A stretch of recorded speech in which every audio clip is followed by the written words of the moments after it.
Assalamualaikum warahmatullahi wabarakatuh. Perkenalkan, nama saya Nabil Eka Putra Akila dengan NIM 2022 103 703 11305 dengan kelas 4E mata kuliah Kesehatan dan Keselamatan Kerja. Di sini saya akan menjelaskan resumen saya terhadap kesehatan dan keselamatan kerja.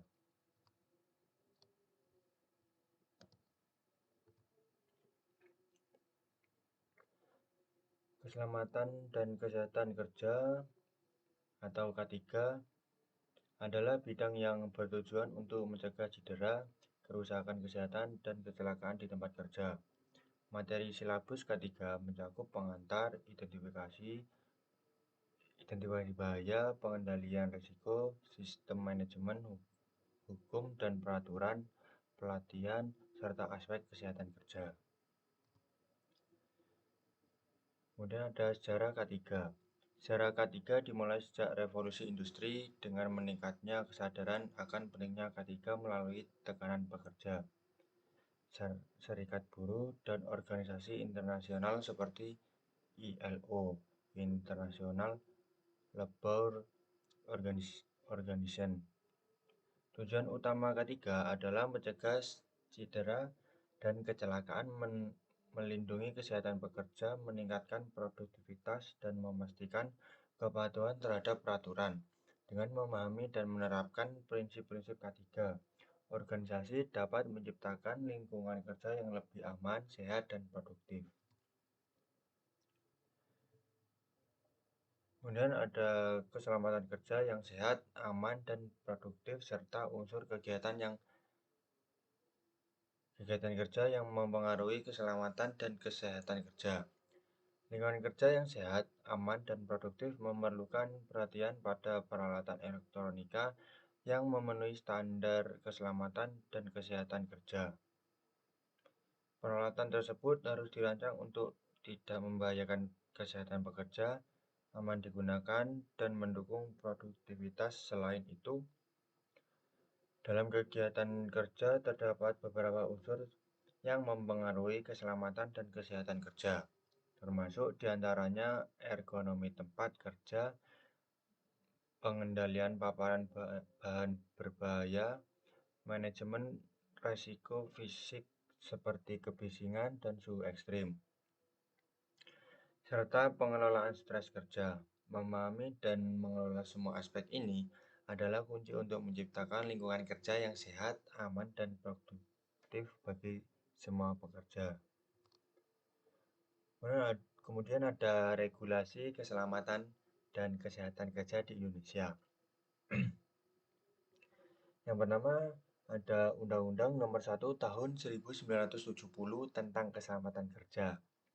Merupakan landasan hukum utama yang mengatur hak dan kewajiban pekerja serta pengusaha terkait dengan keselamatan dan kesehatan kerja di Indonesia. Yang kedua, Peraturan Menteri Nomor per 05/Men/1996 tentang keselamatan dan kesehatan kerja merupakan regulasi turunan dari Undang-Undang Nomor 1 Tahun 1970 yang lebih spesifik mengatur standar keselamatan,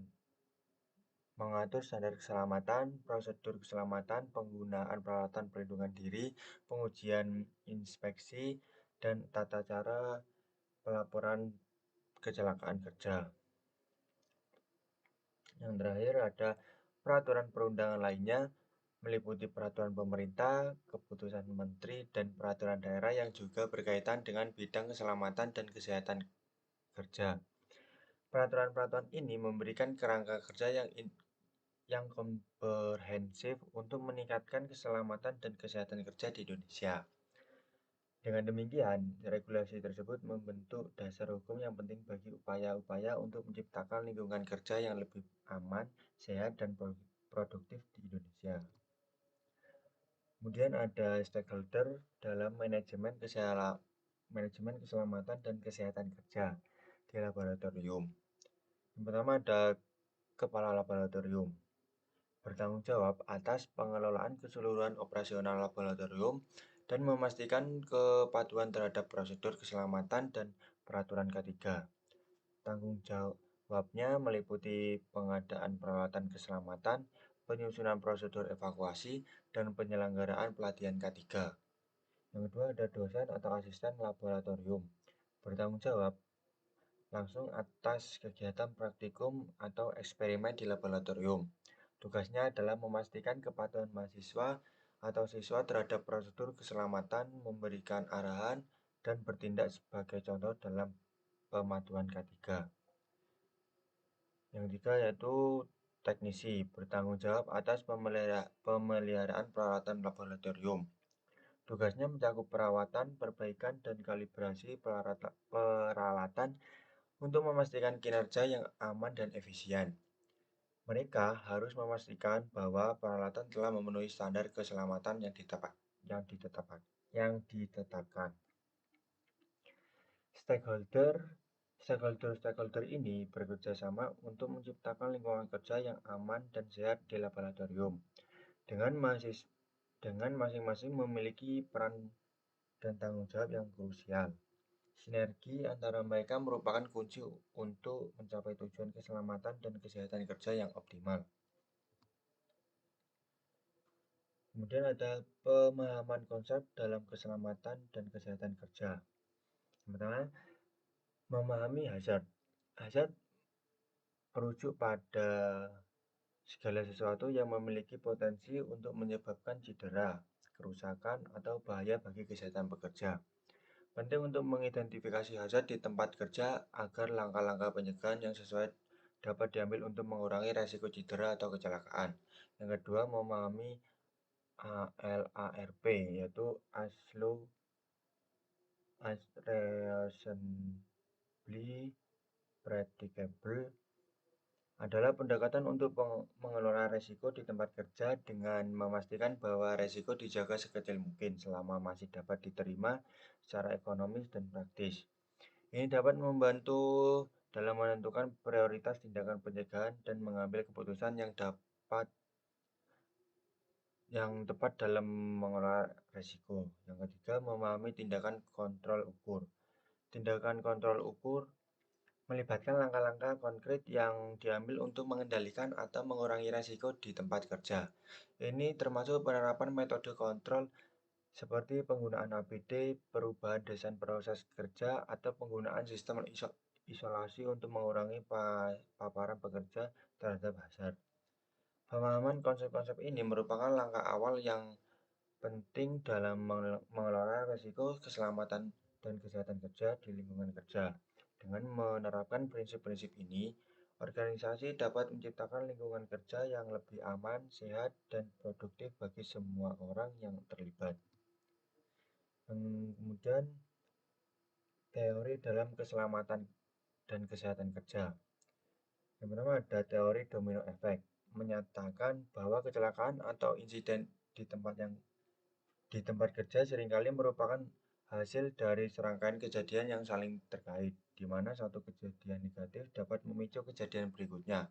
Penting untuk mengidentifikasi dan mengatasi akar penyebab kejadian sejak awal untuk mencegah terulangnya insiden di masa depan.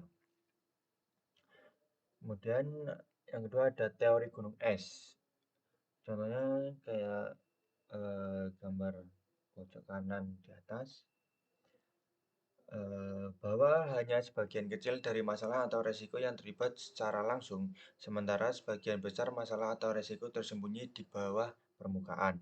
Penting untuk tidak hanya menangani gejala yang terlihat, tetapi juga mengidentifikasi dan mengatasi akar penyebab yang mendasari masalah tersebut. Dengan melakukan hal ini, dapat menghindari terulangnya insiden di masa depan. Kedua teori ini memberikan wawasan yang berharga dalam pemahaman dan penanganan risiko keselamatan dan kesehatan kerja di lingkungan kerja. Dengan menerapkan prinsip-prinsip dari kedua teori tersebut, organisasi dapat lebih efektif dalam mengelola risiko dan menciptakan lingkungan kerja yang lebih aman dan sehat bagi semua orang yang terlibat. Kemudian saya menyimpulkan dari keselamatan dan kesehatan kerja Di sini adalah bidang yang krusial dalam melindungi pekerja dari resiko cedera dan penyakit yang berhubungan dengan pekerjaan. Konsep ini mencakup berbagai aspek mulai dari identifikasi bahaya hingga penerapan tindakan pengendalian yang efektif. Penerapan ketiga yang efektif memerlukan pemahaman mendalam tentang berbagai konsep dan teori yang relevan, serta kepatuhan terhadap regulasi yang ada. Kolaborasi antara semua stakeholder dalam lingkungan kerja, terutama di laboratorium, adalah kunci untuk menciptakan lingkungan kerja yang aman, sehat, dan produktif. Dengan menerapkan prinsip-prinsip ketiga secara konsisten, resiko kecelakaan dan penyakit akibat kerja dapat diminimalkan, yang pada akhirnya meningkatkan kesejahteraan pekerja dan efisiensi operasional organisasi.